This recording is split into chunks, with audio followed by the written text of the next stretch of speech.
Ngayong araw mga guys, napadaan nga pala ako dito sa Inares Plaza at nasaktuhan nga natin na meron palang pa-tryout dito si Coach J Motovlog. Dahil naghahanap nga siya dito ng makukuhang player at mabibigyan ng full scholar sa BGL Titans. At habang tinitignan ko dito yung mga nag-tryout ay bigla ko nga napansin dito si Mesahon Esposo. Kala ko ito yung player ng Montalban. Nagulat ako bakit siya nandito. Magta-tryout pala siya para makakuha ng full scholar sa BGL. Baka matipuhan ka ni Coach J Motovlog dahil ikaw yung pahirap sa kanila sa laban nila sa Montalban. At bigla na nga nagpasikat dito si Idol. Wag mo masyado galingan Idol, baka ma-first pick ka ng Super 8, makakuha ka pang point guard. Kaya kung wala kayong ginagawa ay samahan nyo muna kami dito sa aming trip. Let's go!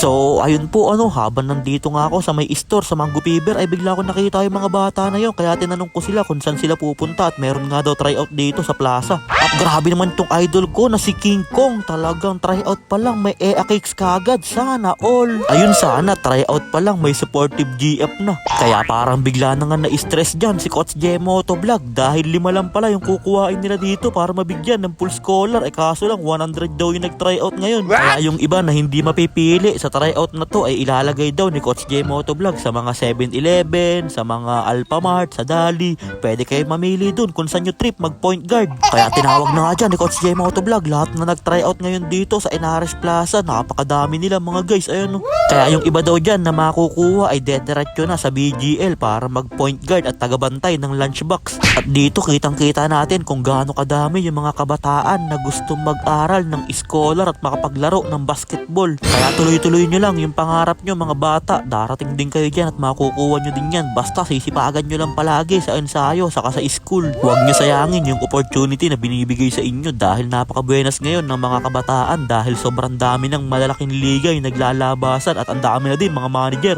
Dati kasi sa amin tangina kaya nakakatamad sariling sikap. Miski pambili mo ng tubig ikaw pa ang bibili ng ice tubig mo. Pero ngayon sobrang dami na nagmamanager kaya huwag nyo sayangin yun mga bata. Galingan nyo lang palagi. Mangarap lang kayo ng mataas at pilitin nyo maabot yun. Kaya maraming salamat din kay Coach J Motovlog sa pagtatyaga dito sa mga bata na to. Sobrang saludo kami lahat sa'yo Coach J Motovlog. Kaya yun lang mga guys. Maraming salamat nga po pala sa walang sawang pagsuporta at sa palaging panonood. I-follow nyo na si Ninin Vlogs para sa mga susunod pang vlogs. Mag-ingat po kayo palagi. Bye bye yo!